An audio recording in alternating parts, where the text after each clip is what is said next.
texto para sermos edificados pelo Espírito Santo do Senhor. Queridos irmãos, o tema de hoje é o perigo da maledicência. Quando nós falamos mal e temos muita facilidade para isso, dado a nossa natureza caída, nós cometemos uma covardia. Porque falar mal de alguém é como apunhalá-lo pelas costas, uma vez que ele não está presente para se explicar ou se defender. E quando olhamos para a carta que Tiago escreveu, e ele trabalha o que nós chamamos de ortopraxia, ou seja, não é aquilo que eu encontro no intelecto, mas aquilo que eu trabalho ou aquilo que eu faço, dado aquilo que eu recebo dentro do conhecimento de Deus. E nós temos no capítulo 3, Tiago já pensando a respeito, principalmente, da facilidade da nossa natureza trazer-nos ou conduzir-nos contrário à palavra de Deus. E por que Tiago se preocupa tanto com o relacionamento, a maneira de falar, de viver das pessoas, e ele exorta a santidade, ele fala a respeito do domínio da língua e tudo mais. Tiago, aqui é o Tiago, irmão do Senhor Jesus, não é o apóstolo. O apóstolo foi executado, ele foi decapitado. Aqui é Tiago que se converteu após a ressurreição de Jesus, é o irmão de Jesus. E disse os historiadores, e o que nós lemos dele, e os historiadores nos afirmam, que ele alcançou um nível de vida de santidade, de viver no Senhor, de amar o Senhor, de servir ao Senhor, tão alto que ele recebeu 2 apelidos. Vamos lembrar que apelido não é você que escolhe, não é dizer, eu sou isso, então agora me chamem de, aí você coloca o apelido que você quiser. Normalmente ele flui de algo que você faz, sendo bom ou não. E 2 apelidos dados, segundo os historiadores, os melhores, os mais confiáveis, o primeiro era que ele era chamado Tiago o Justo. Na sociedade onde ele vivia, as pessoas falavam o Tiago o Justo, dado a santidade de vida, dado o compromisso dele com Deus. Também Tiago era conhecido, além de ter esse apelido de o Justo, ele também tinha um apelido de Tiago Joelho de Camelo, dado a questão dos calos que haviam no seu joelho, dos seus joelhos, de tanto que ele orava ao Senhor. A intimidade que ele tinha com Deus e o tempo que ele passava na presença de Deus, gerou nele calos no joelho, a ponto dele ser chamado Tiago, joelho de camelo. E ele então trabalha essa necessidade da igreja desenvolver na prática, não na intelectualidade. Não é conhecer sobre doutrinas, é muito mais que isso, é conhecer as doutrinas e praticar as doutrinas. No capítulo 3, ele começa dizendo, meus irmãos, não vos torneis muitos de vós mestres, sabendo que havemos de receber maior juízo. Nós já pregamos sobre isso, mas eu quero aqui trazer a memória. O que ele está dizendo aqui é que você não é questão de você desejar ser um professor, não é isso. O que ele está dizendo aqui é que aquelas pessoas que se sentem mestres sobre todos, aqueles que sabem tudo e que condenam a todos, aqueles que julgam a todas as pessoas, desse tipo de pessoa. E ele vai falando a respeito da língua, o problema que a língua evidencia a nossa falibilidade, e quando chega aqui, no versículo 9, ele diz, com a língua bendizemos ao Senhor e Pai, também com ela amaldiçoamos os homens feitos à semelhança de Deus. Versículo 10, de uma só boca procede bênção e maldição. Meus irmãos, não é conveniente que essas coisas sejam assim. Versículo 11, acaso pode a fonte jorrar do mesmo lugar o que é doce e o que é amargoso? Acaso, meus irmãos, pode a figueira produzir azeitonas ou a videira figos? Tampouco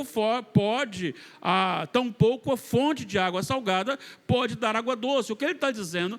Que não podemos fazer as duas coisas ao mesmo tempo. E falar que somos cristãos, isso é mentira, se nós fazemos, então, usamos a nossa língua de com mau uso.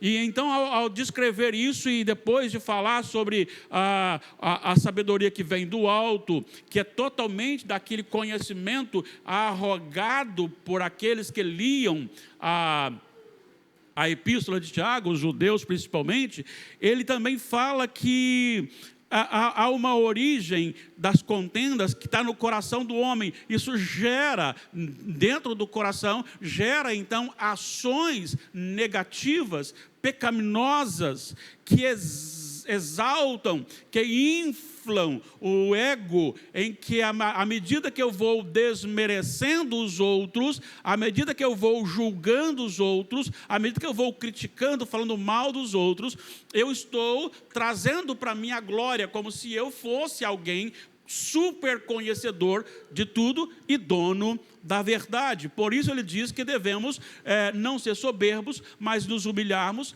e, nos humilhando, aproximarmos de Deus, sujeitarmos a Deus, buscar o Senhor, resistir ao diabo, e a humildade faz parte deste treinamento. Agora ele entra então nesses 2 versículos, tratando mais diretamente da expressão da maledicência. E aqui a maledicência tem 2 sentidos, ou um sentido mais amplo. A maledicência é tudo aquilo que vai trazer ou diminuir o outro, ou criticar o outro e colocar o outro para baixo. E também, à medida que eu faço isso, eu estou emitindo sobre a pessoa um juízo. Nós temos aqui o R.C. Sproul, ele diz o seguinte, que o falar mal é consequência de um orgulho arrogante. Ele evoca o capítulo 3, versículo 5, quando diz assim também a língua, pequeno órgão, se gaba de grandes coisas, vede como uma fagulha põe em brasas tão grande selva, chamando então para este orgulho. A inveja, capítulo 3, 14 a 16, quando ele exprime, se pelo contrário tendes em vosso coração inveja amargurada e sentimento faccioso, nem vos glorieis disso, nem mintais contra a verdade. Esta não é a sabedoria que desce lá do alto, antes é terrena, animal, demoníaca, pois onde há inveja, sentimento faccioso, aí há confusão e toda espécie de coisas ruins. Mas ele ainda fala sobre os desejos egoístas, que está no capítulo 4, versículo 1 e o 3. De onde procedem guerras e contendas que há entre vós? De onde, senão dos prazeres que militam na vossa carne? Versículo 3, pedis e não recebeis, porque pedis mal, para esbanjardes em vossos próprios prazeres. Então vai trazendo essa questão para um desenvolvimento pessoal que vai resultar em usar a língua não só para diminuir os outros, mas para emitir também um juízo. Mas ele também fala sobre a soberba, capítulo 4, versículo 6, que nós lemos. Antes ele dá maior graça, pelo que diz, Deus resiste aos soberbos, mas dá graça aos humildes. É neste contexto de admoestação que ele vai apontar para os males que surgem no falar como consequência de um coração totalmente sujo, totalmente fora de si. Quando nós olhamos para o capítulo 2, versículo 8, nós lemos o seguinte: se vós, contudo, observais a lei régia, segundo a Escritura, amarás o teu próximo como a ti mesmo, fazeis bem. E o que está querendo dizer? É que quando eu uso a língua para falar mal ou julgar, eu estou quebrando a própria lei de Deus. E agora ele começa, dentro da maledicência, trazendo algumas lições importantes para a vida da gente. E quando ele diz, não faleis mal, ele está dizendo de todas as calúnias, que as palavras suspeitas que emanam de um juízo pervertido e maligno, quando o objetivo é destruir, o objetivo é diminuir e automaticamente nos exaltar. Eu preciso parar aqui um pouquinho para explicar o que ele não está dizendo. Ele não está dizendo com respeito à correção, ou admoestação, ou repreensão. Porque a palavra de Deus nos ordena, o próprio Senhor Jesus disse, se o teu irmão pecar contra ti, vai arguí-lo entre ti e ele só.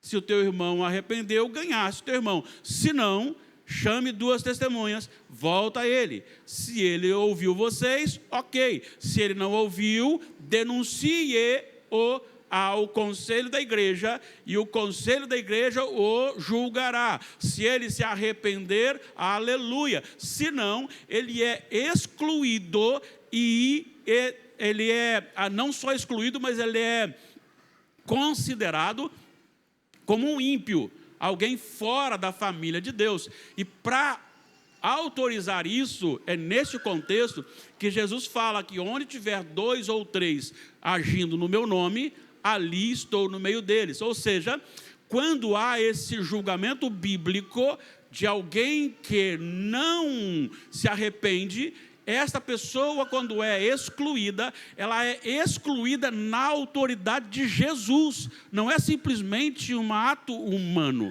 Então é muito sério. Então quando está falando a respeito aqui, não está falando que você não possa corrigir. O problema é o que você usa para corrigir e a motivação, se é realmente a correção.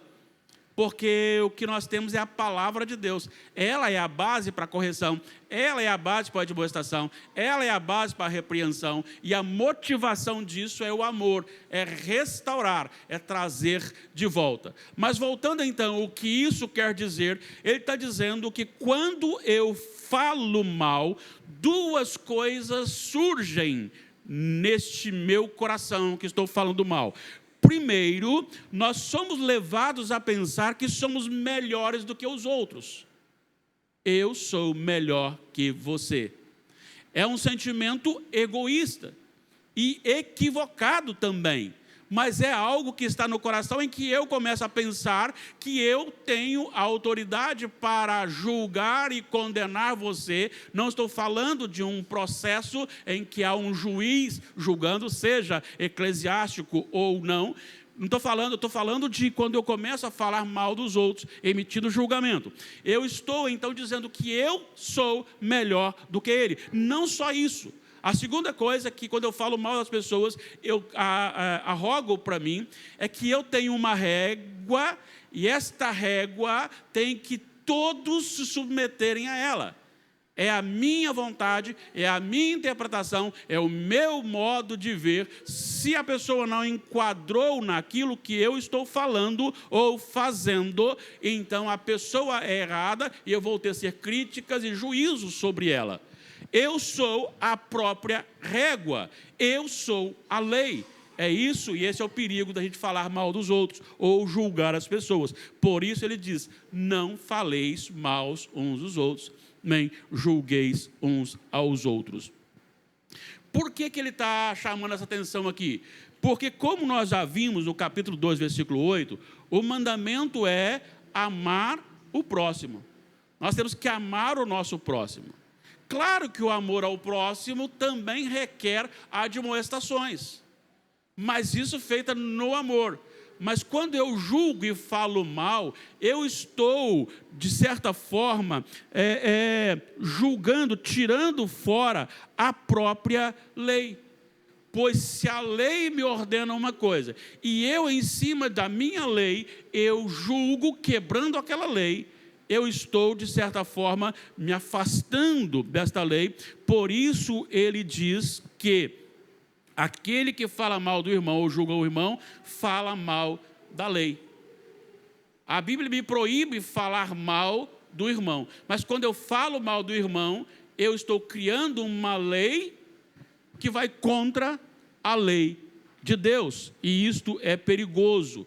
Nós precisamos entender que a lei de Deus, ela abrange a todas as pessoas, inclusive a mim mesmo. Então, todos nós estamos subordinados à lei de Deus. O que vale para o outro, vale também para mim. E ele, então, continua dizendo ainda no versículo 11, que aquele que fala mal ou julga, Se julgas a lei, não és observador da lei, mas juiz. Isso pode ser ensinado da seguinte forma: quando requer o direito de julgar alguém acima da lei de Deus, coloca-se no lugar de isenção de cumprir a lei de Deus. É como se todos precisam cumprir uma lei que eu mesmo determino, mas eu mesmo não preciso obedecer à lei de Deus. Quando eu ajo assim, crio a minha própria lei a partir, ou a parte, melhor dizendo, da lei de Deus. E com isso eu me sinto superior a Deus. Gente, isso foi assim, entrando no meu coração e causando um temor muito profundo, porque à medida que eu estou emitindo um parecer julgativo sobre o outro, com o meu linguajar de diminuir e de destruir o outro, eu estou me colocando no lugar de Deus, porque Deus disse: não julgue um ao outro, no sentido de crítica e de diminuir o outro. Ele também disse para amar. Então, se eu estou agindo dessa forma, eu estou me colocando no lugar de Deus. E aí eu me torno não apenas um juiz da lei de Deus, porque ele diz: você não apenas não obedece, mas se torna um juiz. Se eu não obedeço à lei e torno um juiz da lei de Deus, eu estou me fazendo, segundo Tiago, inspirado pelo Senhor, pelo Espírito Santo, eu estou me fazendo juiz não apenas da lei de Deus, mas do próprio Deus, que é o legislador. Percebeu bem como que é sério isso? Eu estava preparando isso aqui em casa, lendo, orando e estudando, eu falei com o Damares, falei: olha, que texto riquíssimo e quão confrontador ele é. E às vezes nós nos tornamos tão naturais em tecer críticas aos outros, não num padrão bíblico em que eu vou procurar alguém, ou se alguém me pergunta algo, não nisso, mas no sentido de diminuir o outro e falar mal do outro. Como nós somos falhos nisso, e nós estamos sem saber nos colocando numa posição como se estivesse superior ao próprio Deus, superior ao próprio Deus. E isto é terrível, e isto é muito sério e preocupante. Por isso, Tiago diz: não faleis mal uns dos outros. Mas também, ele, além de falar que quando eu julgo o outro, eu estou julgando a própria lei, falando mal da própria lei, e julgando, não sou mais um observador da lei, mas um juiz, e então me coloco no lugar de Deus. Agora, no versículo 12, ele aponta para quem verdadeiramente e somente é o legislador supremo.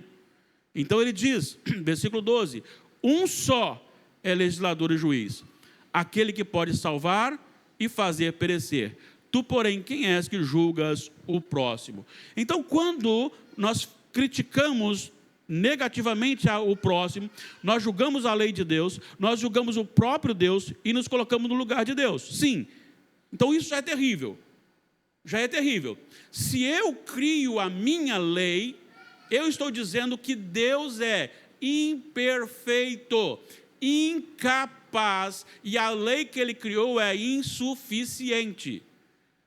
Gente, isso é muito sério, e às vezes nós temos visto isso na nossa sociedade. Nós temos visto isso, que a Bíblia tem sido adequada, às vezes numa transformação, não apenas de redação, mas de interpretação, para dar lugar à falha humana. Nós já ouvimos muito de pessoas dizendo que a Bíblia tem que ser reinterpretada para adequar-se à atualidade. Irmãos, é um absurdo o que tem acontecido. E olha o que ele está dizendo aqui com toda seriedade: Deus criou a sua palavra. Ele colocou a sua palavra, ele registrou a sua palavra. Ele não disse para que a sua palavra seja adequada no tempo e na cultura. As culturas e o tempo é que precisam ser adequados à palavra de Deus. Ela não muda, ela não mudará nunca. O que é pecado sempre. E ele está dizendo que quando eu estou usando, arrogando dessa autoridade, eu estou diminuindo o legislador, eu estou legislando no lugar dele, eu crio uma nova lei. Isso é muito sério.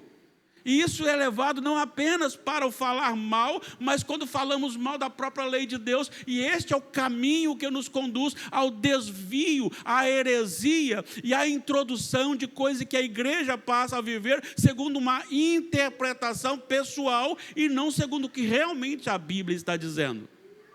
E ele então continua dizendo que este legislador, ele tem autoridade, ele tem poder, ele é o único que tem poder para salvar ou para condenar.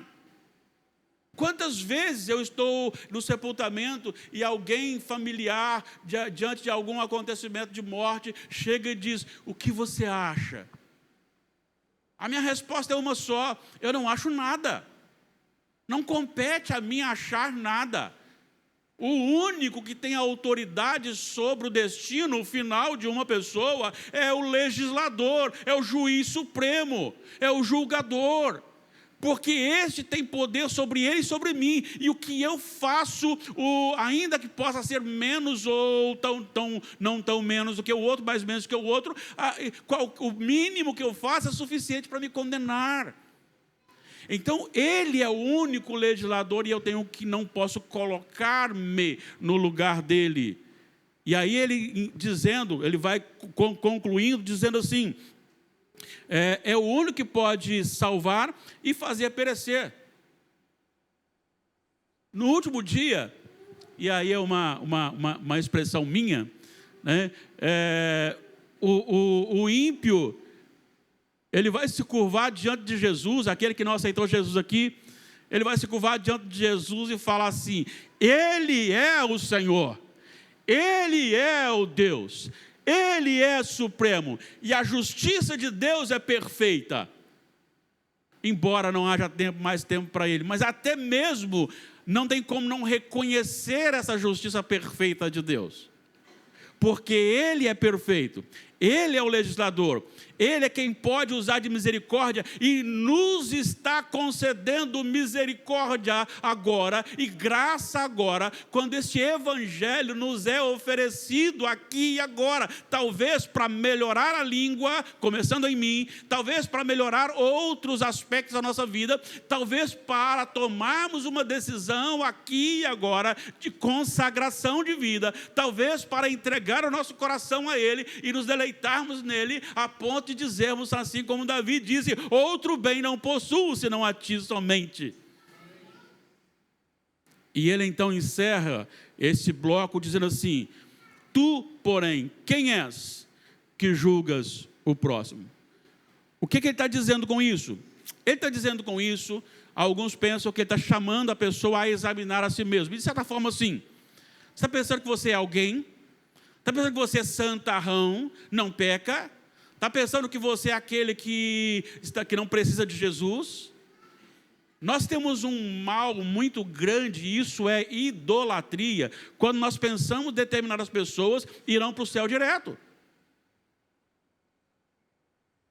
O fulano de tal ora tanto que vai para o céu direto.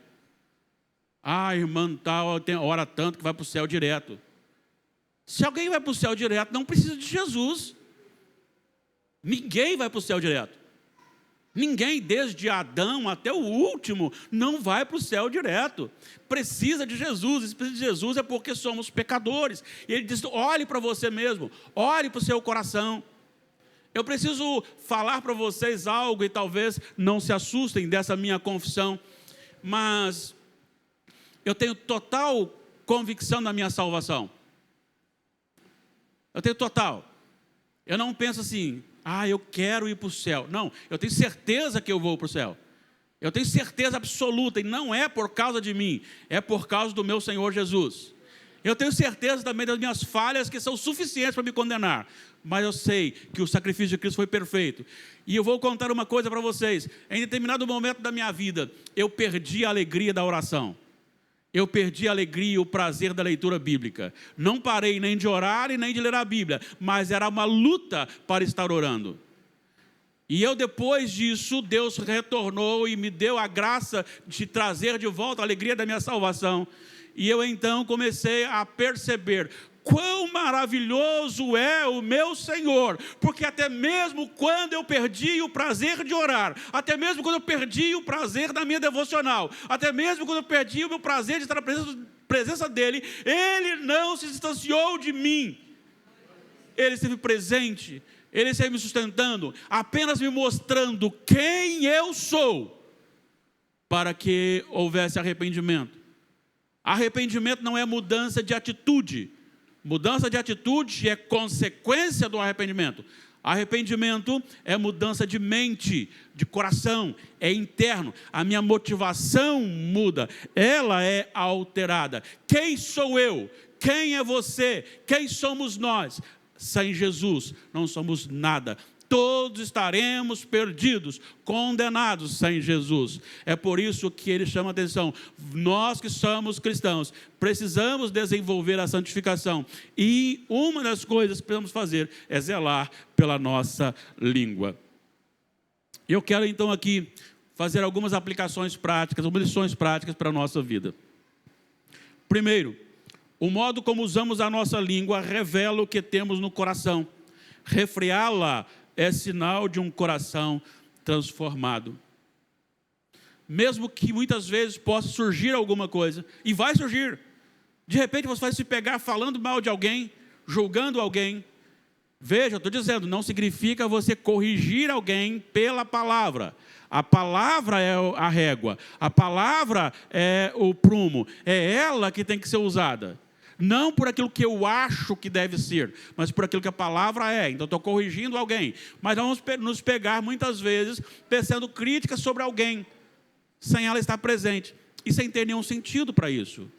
No entanto, um coração transformado não ficará contente, o Espírito Santo lhe mostrará, e ele voltará para o Senhor pedindo perdão e transformação. Então, a maneira como eu uso a minha língua, seja no falar do outro ou julgar o outro, eu estou revelando se o meu coração é transformado, se é habitado pelo Espírito Santo ou não, ou como está a minha espiritualidade. 2, usar mal a língua é dizer que somos donos da verdade e que os demais estão errados e elevar o nosso ego. Isso é egolatria, isto é idolatria, isto é pecado. E Deus odeia os soberbos, Deus odeia os jactanciosos, aqueles que se inflam de vanglória, que trazem e chamam para cima de você mesmo. Eu sou bom, eu sou bom, eu sou isso, eu sou aquilo outro. É necessário que a gente cuide bem do nosso coração.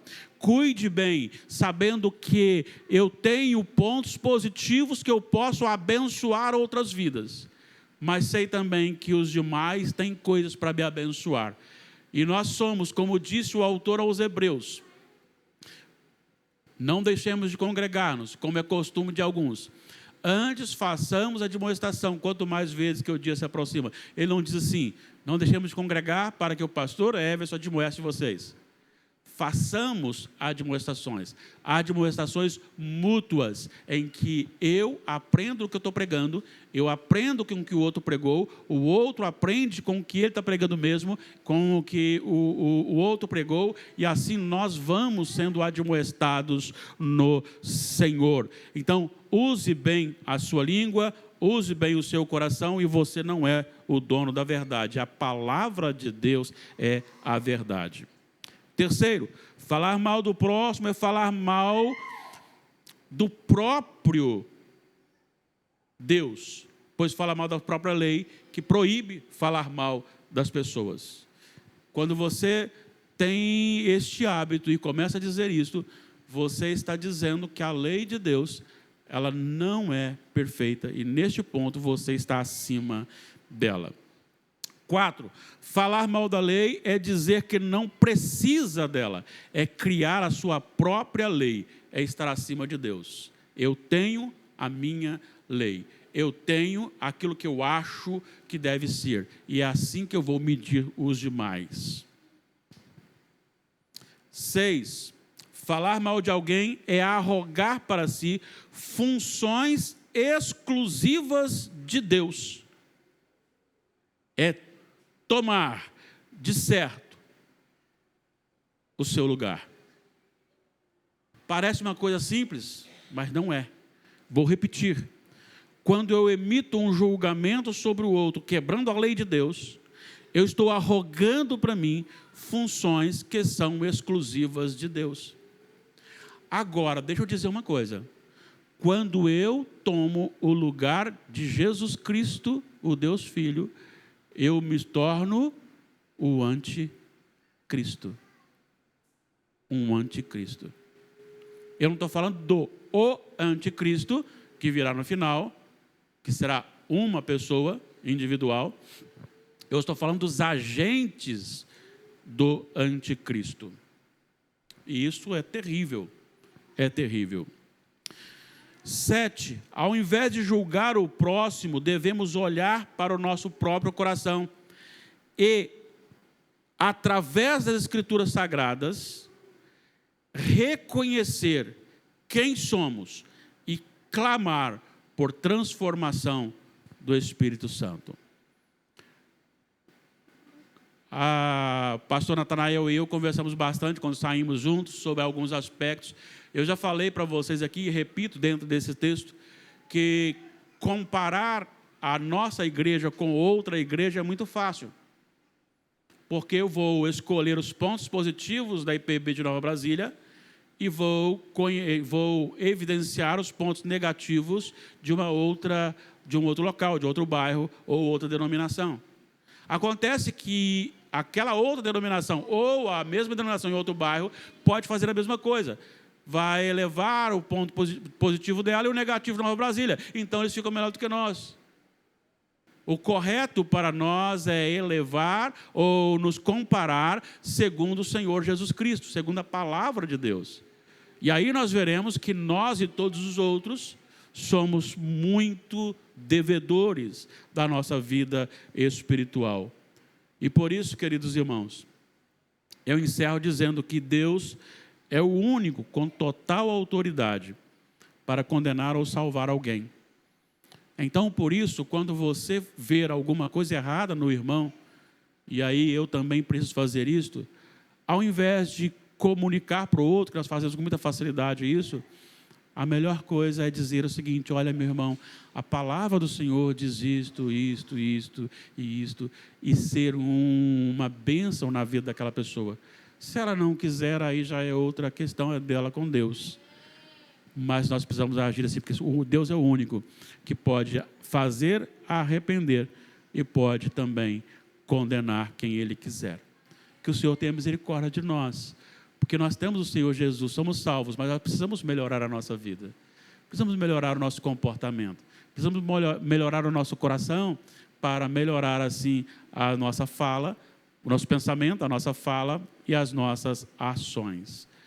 E com permissão dela, eu a cito agora, foi um dia dessa semana, eu cheguei em casa depois de uma reunião, cheguei mais tarde, e a Damares ainda estava acordada, e eu disse para ela: uai, mas você está acordada ainda? Ela disse: eu estava enchendo o meu coração de coisas boas. Bíblia, oração, boa leitura e áudios edificantes. Quando nós enchemos o nosso coração de coisas espirituais, nós somos movidos pelo Espírito, fortalecidos pelo Espírito. É isso disso que eu preciso, é disso que você precisa. Em nome de Jesus, use a sua língua para glorificar ao Senhor. Use a sua língua para exaltar ao Senhor. E já há alguns dias eu tenho orado a oração do Salmo 141, versículo 3. Põe guarda a minha boca, ó Senhor, pois a quero usar para o nosso Deus, para a glória dEle, para a edificação da igreja. Deus abençoe o seu coração, Deus abençoe a sua vida. Vamos colocar de pé e vamos orar ao nosso Deus.